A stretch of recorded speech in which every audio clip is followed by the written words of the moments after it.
Well, good afternoon, everyone. Thank you for coming. You know, it's Saturday, it's a nice day, so I appreciate that you showed up. How many of you heard about this talk from someone else, and that's why you're here? Oh, you did? Okay.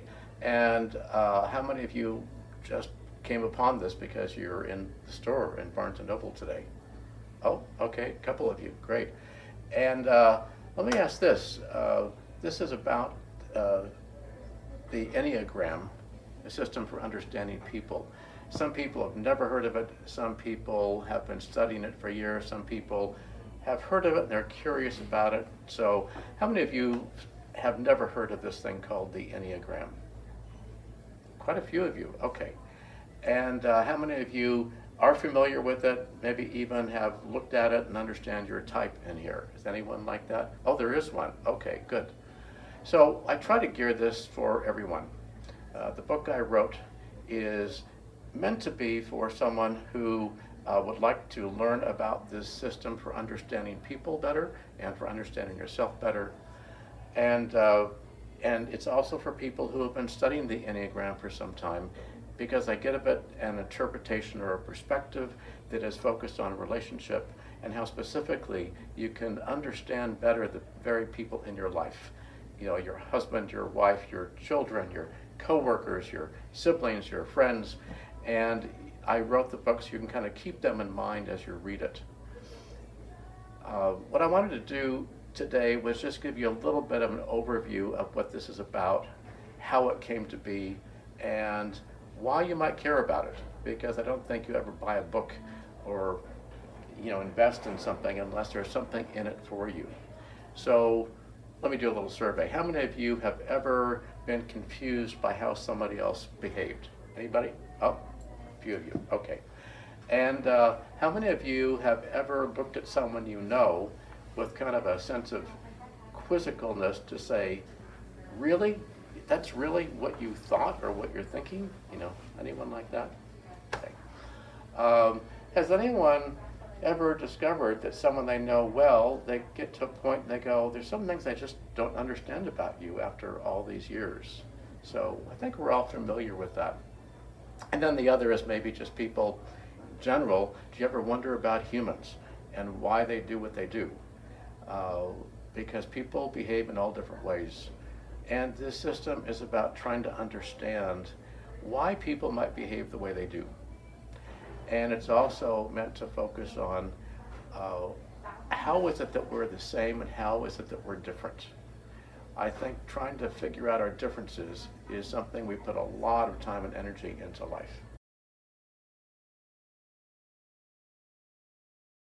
My own background with this is that I have worked in the field of psychology, particularly in the sense of how to use psychology to improve relationships, to improve your sense of self, to just make life better. And I've done that as a seminar leader, meaning to give people information that can help them understand. I've done it as a therapist, working with people individually, as a marriage counselor with couples and families, as a business organizational consultant to work with teams and work groups and how to get along better and become more efficient. So this has been of interest to me for 30, 40 years. And what I always try to look for with people then is, how can I reduce conflict and how can I increase understanding and cooperation? How can I take people who don't get along or who have a problem together? I mean, as a therapist, I know it's through the years when I have been out, let's say, on a plane or something, and someone says, what do you do? And I say, well, I'm a therapist. There's a couple of responses usually. One is, shut down. Oh God, I've already said too much and you're analyzing me.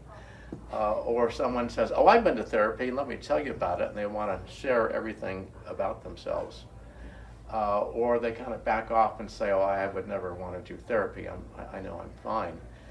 But other people I know really could probably use somebody like you. That's often,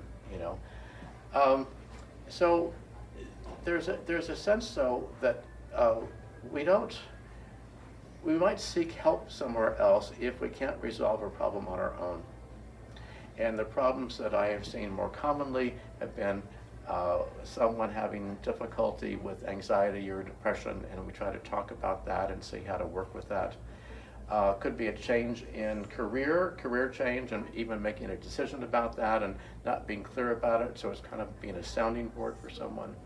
Helping people discover more of their values and what matters to them, so they can do something that they want to do. And often conflicts in relationships is probably one of the more common things. We just can't seem to resolve our differences. So in all of those scenarios, I'm always looking for the best tools I can to help people. And the tool I'm going to talk about today is called the Enneagram. And for me as a professional, it became one of the most valuable tools in my toolkit, besides other things that I might use. It really helps increase people's self-awareness, which I always look for. You know, how do we increase self-awareness? How do people know themselves better? It also increases then a sense of other. How do I see other people more clearly? And am I confused? Do I have an old idea about them and I need to get a new idea and see them with fresh eyes? And how do I take some responsibility for my life? So I always look for that as well. How to take the point of view that no matter what happens, there probably is most of the time something you could do or could not have done that created the situation that you're in. And overall, I'm looking for how to allow someone to have a healthier, more joyful life and to feel freer and able to live the life they want. So with all of those situations, I found that this tool called the Enneagram was useful for all of those things. I've taught it to people who have been clients and people who were just become students of this system to use in their lives. I've taught it to therapists and psychologists who use it. Coaches use this, chaplains use this. Anyone trying to facilitate some growth for people often use this tool. I'm beginning to teach it just to anyone. I started that, I guess about 2007, and it was mostly with my own clients who I thought if it's the right time to share this material with them, which would help them in their understanding and resolving conflicts. It began to grow from there. I haven't been working as a therapist for about 5 years, but I kept noticing that the Enneagram is really useful. And I don't know about you, but I'm aware that there is this thing called polarization, where people seem to be on this side or on that side. It could be a political party, it could be a point of view. We certainly went through that during the COVID crisis, where pretty strong opinions, one side or the other. That's always been an issue with people, this sense of I'm right or you're wrong, there's this way and the wrong way. And it tends to be that. The Enneagram is a system that really helps to understand that there are simply a lot of different ways to see the same issue. So I just felt the need to see what I could contribute that might reduce some of the overall conflict in the world. That's a pretty big idea to have, but instead of feeling helpless, I thought, what can I contribute that might help reduce some of the polarity, that might help people understand one another, that could actually bring a little more kindness in the world, truthfully. And I look at kindness in a very simple way, which is kindness being the willingness, at least the willingness, to understand life from someone else's point of view. Just trying to see where someone else is coming from without deciding first that they're wrong or bad or stupid. So this is why I think these teachings are so wonderful, and why I wrote a book to try to bring it to more people and to make it accessible. So what I want to do is just tell you a little bit about this book, about the Enneagram for those who are just coming into this, and how this book is organized and why it might be useful to you.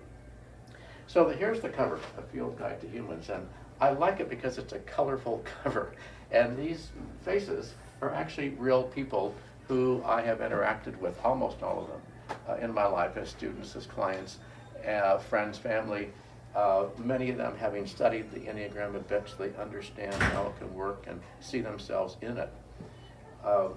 People were gracious enough to allow the artist who illustrated this for me, Nancy, to use their image from a photo and then create it in iPad art to kind of protect the identity of people, because these are not exactly what they look like. They're representations. But the book is filled then with portraits like this, 27 people with 27 stories. The title, A Field Guide to Humans, I think it usually brings kind of a smile to people's face. It's like, wait, a field guide to humans, and why not just people? Well, I did choose the term humans because I think this is a wonderful way to get a broader view of human nature. Even though we're different, we all have certain qualities that just make us human. And that's something I try to emphasize in this book. How are we different, again, but how are we the same? So a field guide, I have a sample of a field guide, this brochure. I live in Jacksonville, and we have 14 miles of trails through the woodlands, and there are a lot of wildflowers, especially right now.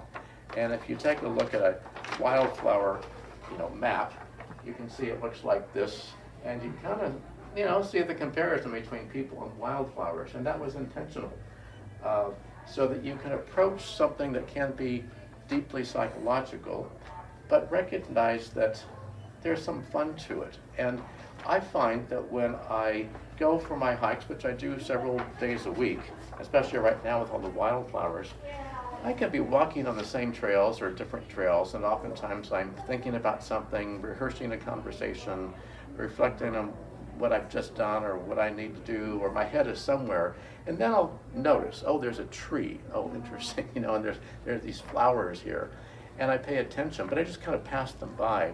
Something like this makes me stop a little bit more and see if I can tune in, put my attention on one flower at a time, and try to understand it and identify it. And the same is true of a field guide to humans. Even if you walk by and are with the same people every day, maybe there's something you can learn about them and understand more about their own nature. So that's why we call it a field guide. And then it's about relationships, enriching relationships, making them better understanding, and through the Enneagram. And there's that word again. The Enneagram, the word itself, comes from this actual drawing, picture. So the word Enneagram, Ennea is a strange word. It's a Greek word, ancient Greek word, for the number 9. And gram is a picture, a symbol, a drawing. So that means this is a drawing that's built upon 9. And if you look carefully, there are 9 places where these lines intersect on that circle. So this is a symbol that has ancient roots. We're not even quite sure where it's from, but this is essentially, if you hear the word Enneagram, this is it. Now, what's happened through time, and particularly in the last 50 or 60 years, is that this has developed into an understanding of 9 different personalities. And here it is, you can see with numbers around it, and 1 through 9. And the system works in this way, that we go 1 through 9 around the circle. Each of these points is a different point of view, and or a different personality type. There are names for them which are somewhat arbitrary. Different teachers use different names, but it's the numbers that count. You also notice there are lines in here, and they begin to make a lot more sense with a little bit further understanding of the Enneagram. What's the connection between this point 1, we call it type 1, and type 7?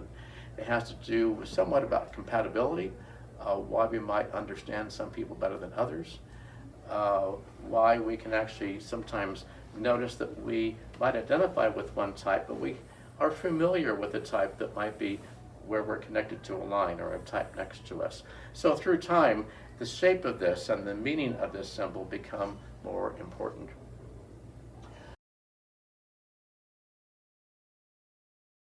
It is divided into 9 chapters, basically, 1 per each of these 9. So you get an overview of these different 9 personalities, it's called. The as a field guide, I start with this idea, well, how would you recognize one of these types of people? Even if you were like in nature, you have to go out and find the wildflowers or the birds or whatever it is. And in this book, I talk about like how would you find someone at a party. It's just kind of a fun thing to do to bring you into paying attention. Because remember, a field guide invites you to pay attention in a different way. And when you learn these things, you start to pay attention differently. You notice things you didn't notice before. So the chapters are into the sense of how do I identify and how might one of these types think and what might I hear them say or where could I recognize them? And that's the behavioral part. And sometimes people stop at that level and say, well, I know that person because they behave in this way. But the Enneagram actually goes a little further, quite a bit further, and that's why it's quite valuable. And the next stage is what goes on inside. I can see how someone behaves, but why might they behave that way? What could be fueling that? Are they uncomfortable about something? Do they have a goal to get somewhere? What are they trying to do? And because we all know that we've seen each other be unreasonable at times, or we can't figure out why people do that. Well, the Enneagram begins to address that issue, so I go into it in some depth, but very simply, in looking at what is an inside story, I call it. How does someone think? What are their emotional questions that they're having? What are they trying to avoid in life? And what are they attracted to that they want to do over and over again? And talk about then the possibilities that each type can have a kind of a sense of being relaxed and open and functioning well, and then at other times can be more called contracted, small, tight, and rigid around a certain idea or belief they have about themselves or about life. Then the third section on if you have one of these in your life, how could you relate to them that can help bring out their best? And I think ultimately that's what we really want. Often when we get into conflict, someone says something and we oppose it, and then someone becomes defensive, and then we become defensive. And to understand someone's inner mechanism, you have a chance to not create defensiveness as easily. And I think that's one of the beauties of this system, because if you know how to not make someone defensive, they're going to be more open. And when they're open with you, you have a chance to talk about what's really going on. Each of the types in each of the chapters begins with I guess you call it illustration or cartoon. And I, through my artist Nancy, tried to pack a lot of information in here, because the information with the Enneagram can get very heady and a lot of words. So I'm going to just quickly show you these, then I'm going to go through just 3 of them. On the circle here, we start with the type 1 called idealist or performer or perfectionist. And you can kind of see that this person is being critical of someone who is trying to put a piece of paper in a trash can and not the recycler. You know, we all do that, and we all might notice that, but for a type 1, that's a big offense. And that's a small example, but for type 1s, they're looking for what's done wrong and have a sense of what should be right and how things should be. A type 2, you can see this is the type 2 here, and she is kind of leaning in, trying to be helpful. 2s try to be helpful, they focus on others. And this one is trying to be helpful, but she's being a little too helpful and almost knocking this person over with her wine spilling. A type 3, which is called a performer, a pragmatist and so forth, and 3s really focus on being successful in life and getting things done. You can see this person has a very long, not to-do list, but what I've done list. And so 3s really see themselves as someone that needs to be successful, and by people viewing, they would hope that other people would see them as successful as well. There's a plaque on the wall, certificates. Often 3s have pictures of themselves of famous people, but how they come across in the world is important. I'm going really fast. Is this too fast for you? No, it's good. Okay. 4, a little unusual image here, but 4s are sometimes called the individualist or the artist, and a lot of focus on how they feel and the feelings of life. You can see there's a sun, there's clouds. It it could be this person's mood. They can go from sunny to cloudy pretty quickly. And also, there's an umbrella, and the rain is under the umbrella. That kind of defies reality. But fours are very much that way. They kind of create their own reality, have a very unique imagination. And what's important to them is to stand out as an individual. And I think we can all agree, this is pretty much an individual and someone with a creative mind.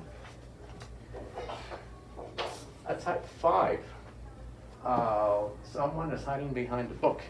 And not all 5s hide behind books, but 5s really want to understand the world, understand something deeply. They want to know, and it could be knowing about in philosophy what is truth, or in reading deeply things like sci-fi, or having a jazz collection. They love to collect ideas, information, because it gives them a sense of themselves. And you notice there's no one else in this picture. 5s certainly have relationships, but overall they tend to want to keep their energy to themselves and are often private about their personal self. So if you're in a relationship with a 5, you have to keep that in mind. Type 6, which is sometimes called the guardian and the skeptic, and you can see with the eyes that you have some, eyes that are scared, some eyes that are fierce, and the flashlight, meaning they're looking to find out what's in the dark. They don't trust surface appearances. They kind of assume there's another thing going on in life, and they can become skeptical and anxious and worst case scenario thinkers. Again, each type has a really strong plus side, and too much of that can turn into something negative.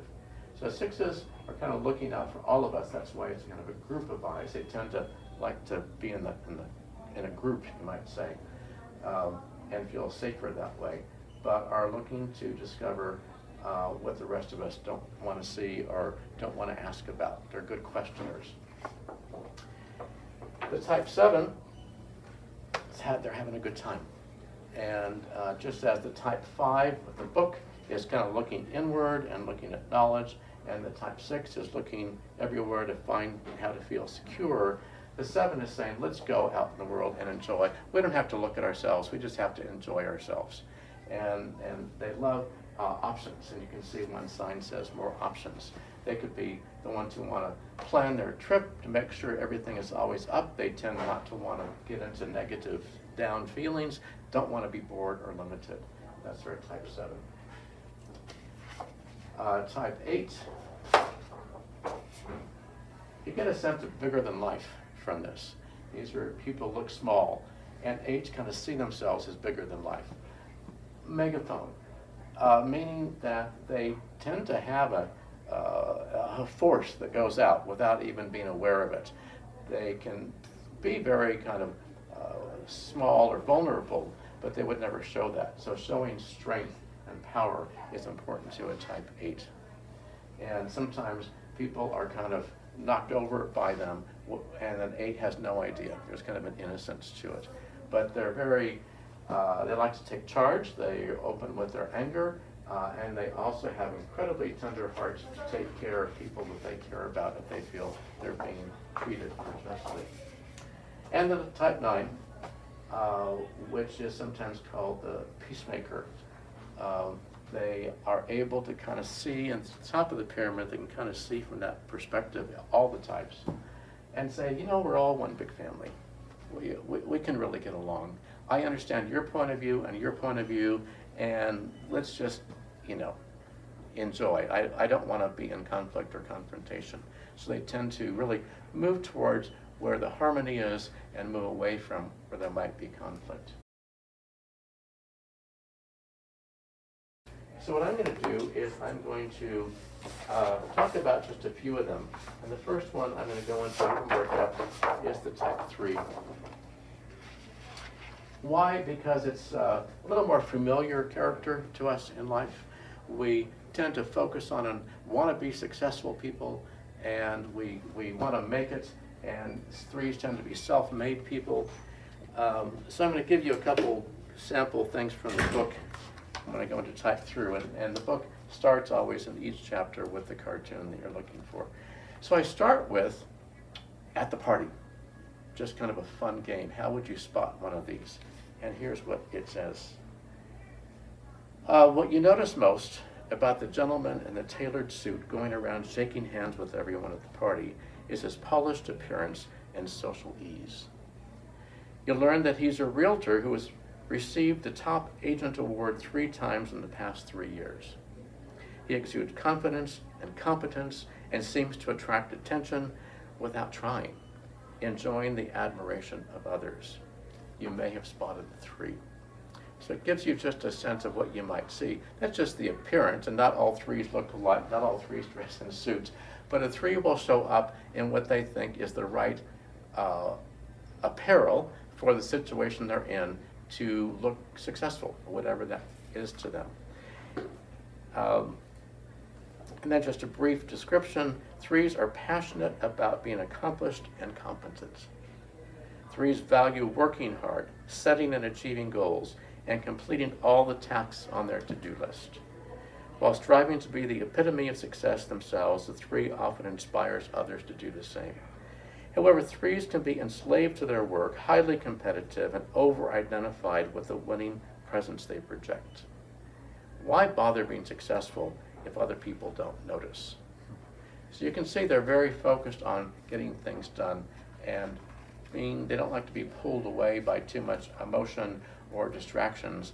They're kind of very focused on their goals. So quickly, a simple, quick typing guide. For example, 3s you might recognize. The cousin who moved to New York City to become a national news anchor, someone who's on a track of success. What a 3 might say: sorry, I can't join you this weekend. I have to catch up on my work.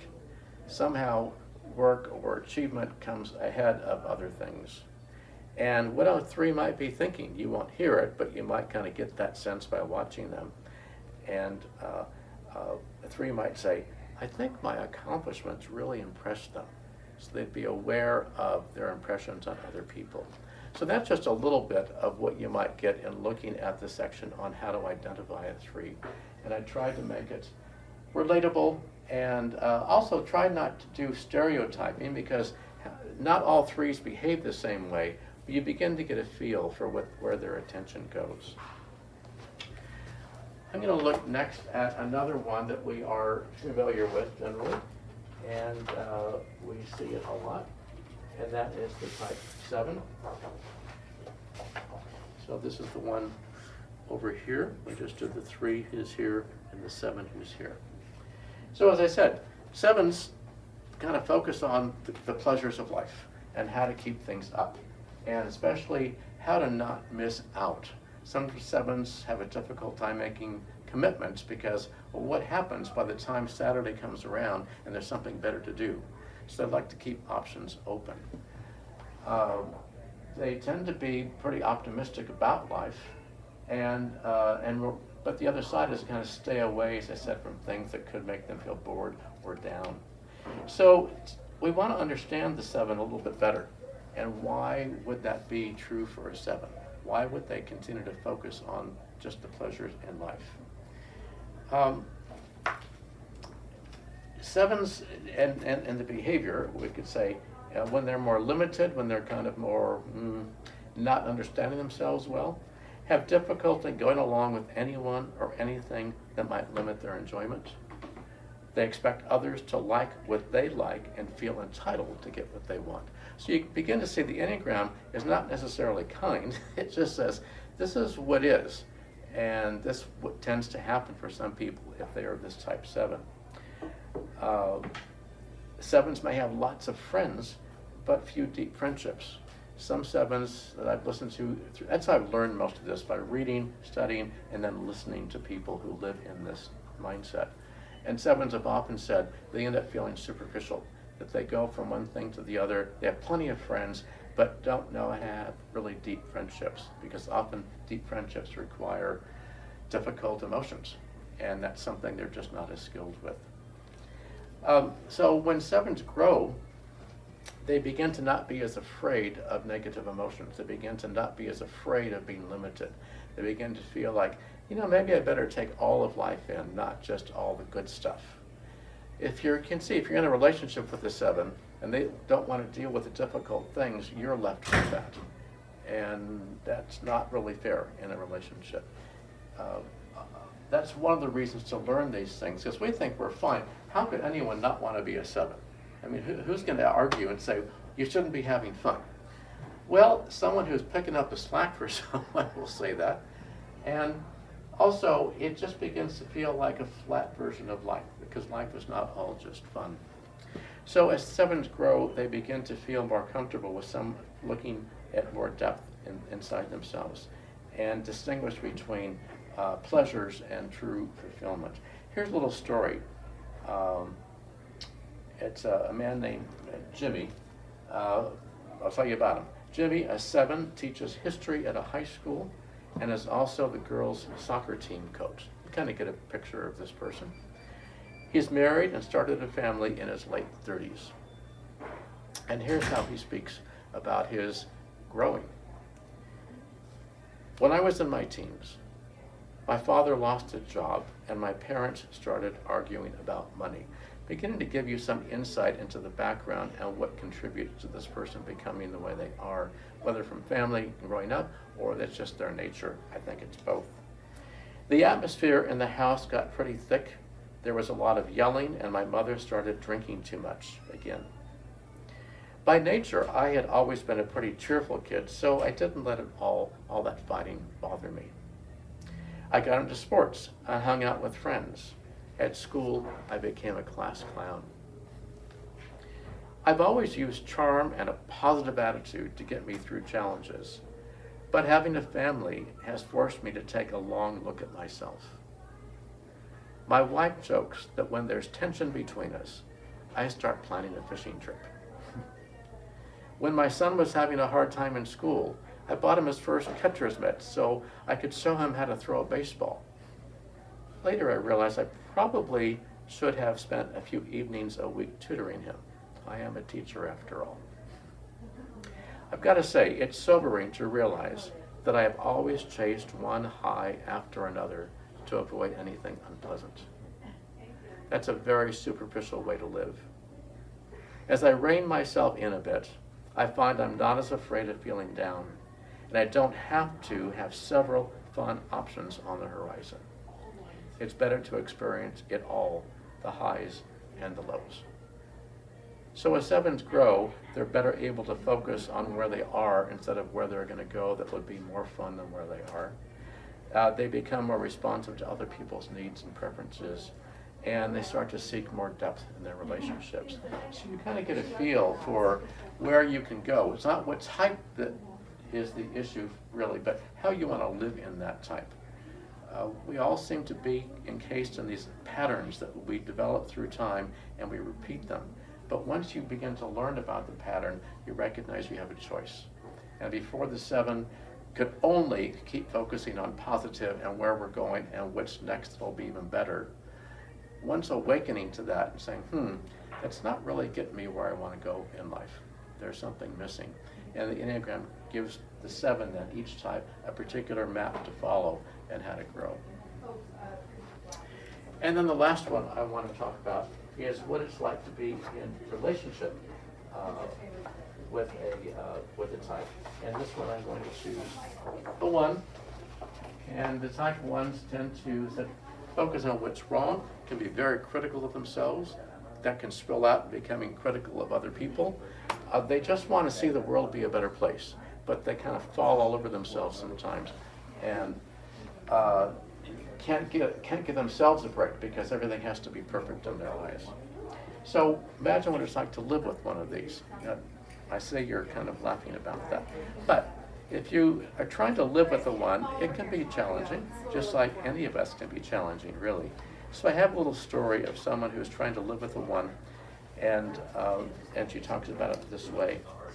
This is, I'll call her Mireille, who writes children's books, and is a 7, type 7, who we just saw, the kind of fun-loving 7, who's living with the 1. Unlike a 1, a 7 sees many positive possibilities in life. They focus on how to enjoy things, enjoy things as they are, and not set limits on anything. They don't like shoulds at all. So here she says, I had no idea there was a right way to wash dishes until I married Homer. How did I get through my first 34 years without knowing that you always wash glasses first and that you never let stainless steel pots dry on their own because they will get spots? When our first child was born, neither of us really knew what we were doing. We argued about how to sleep train her. I preferred the cry it out method. Omer thought this was inhumane. With a little therapy and a lot of talking, Omer and I have learned to give each other room. That's probably one of the secrets of all of this. He believes there is one right way for everything. I think there are many right ways. So he's learned to appreciate my fun-loving nature and how I don't make a big deal about most things. And I've come to appreciate his conscientiousness and how he appreciates how I help him lighten up. We've learned to laugh more together, even when I load the dishwasher the wrong way. Now he just gives me a disapproving look, followed by a wink. And that's the secret of this, I think. Did his behavior change? Not really. Did his attitude about his behavior change? Yes. Now he can see it. He can give a wink. He said, I just told you, I just gave you a disapproving look, but I kind of know I just did that. And you're laughing and I'm laughing.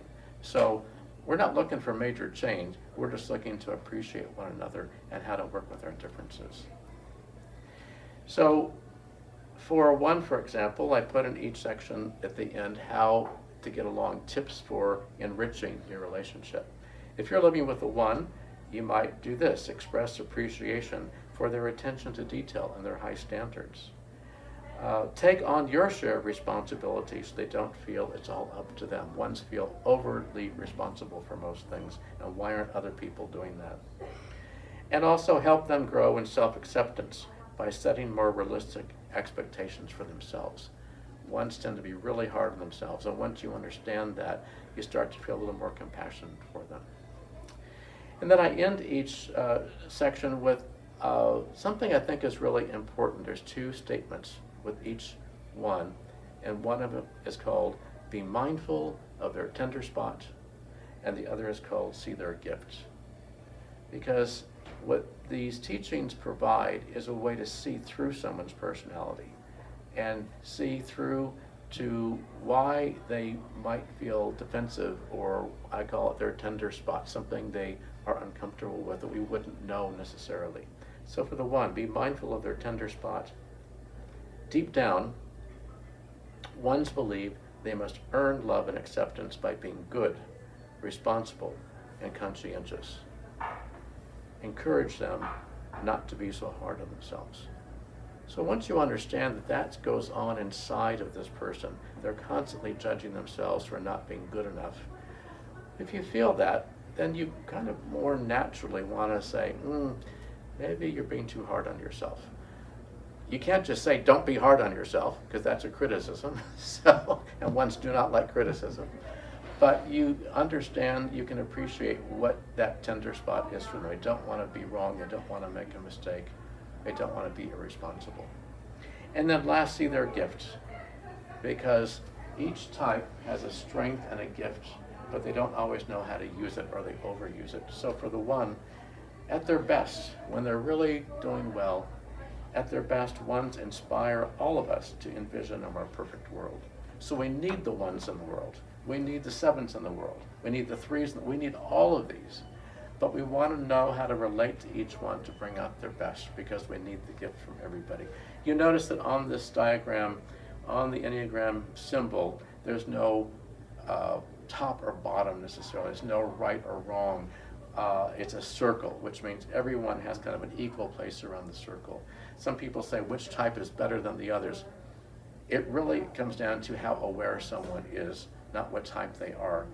And I have learned through time and working with this, if I can sense what type someone is, especially as a therapist and counselor, I see if I can bring out their best quality, because I know what's in there, and they might be confused. A one might be really focused on being critical and themselves or others, but I know underneath that they're really trying to protect themselves from being exposed to the fact that they think there's something wrong with them.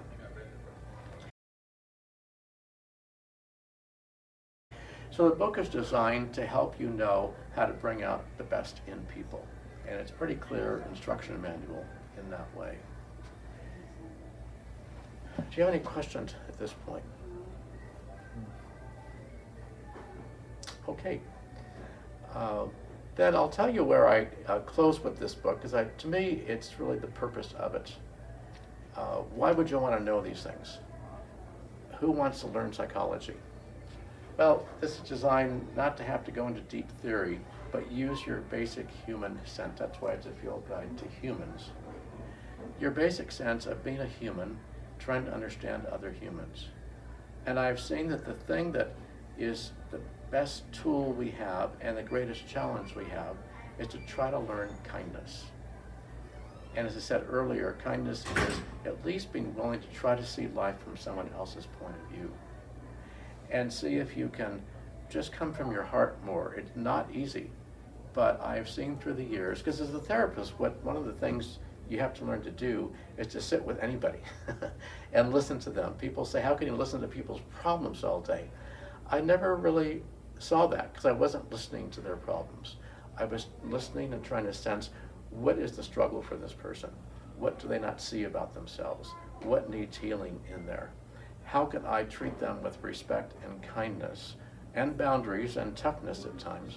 But how do I see that there's a beautiful person in there that is trying to live a good life and they've gotten lost in how to do that? So I find that coming from your heart is really the best way. And I wrote in the conclusion here, when you come from your heart, people feel it. They feel seen rather than judged. They relax. And as they relax, they reveal more of who they are. They lighten up. You laugh more together. You meet human to human in the most wonderful way. Your personalities may be different, but your humanity is the same. And that's probably the best summary I can give you of this book. It's to understand differences, and not differences as you're crazy over there, but you're different, and I will do my best to see if I can understand how it is you came to see life the way you did. I can also learn not to take your behavior so personally. You seem to go around and do that with other people as well. So I think we give each other a great gift if we take time to understand ourselves, and in the understanding of ourselves, we understand other people better, because deep down, we're very much the same. We all want to feel loved. We all want to feel that we matter. We all want to feel that we belong. We all want to feel safe. We all want to feel that we are living the best life we can. We all want to have a sense of happiness and peace. We go about it in many different ways, and sometimes very confusing ways. But if you can remember that everyone responds to kindness, then that really helps. So I'll close with a poem that is called Kindness. And this is not so much about people you know closely, but just generally in the world, what it might be like to practice kindness. I did not know the rude cashier's son was expelled from school yesterday. I did not know the careless driver who pulled out in front of me just got word that his wife was in the ICU. I did not know my sarcastic remark had hurt my friend so deeply. I do know that I easily forget how tender we all are. I do know that erring on the side of kindness never hurt a soul. So I leave you with that. Whether or not you have an interest in the Enneagram or in learning more of psychology or how people tick, that's up to you. But if you take away anything from here, it's just a reminder that a little bit of kindness, a little bit of trying to understand another is going to go a long way. So thank you for listening.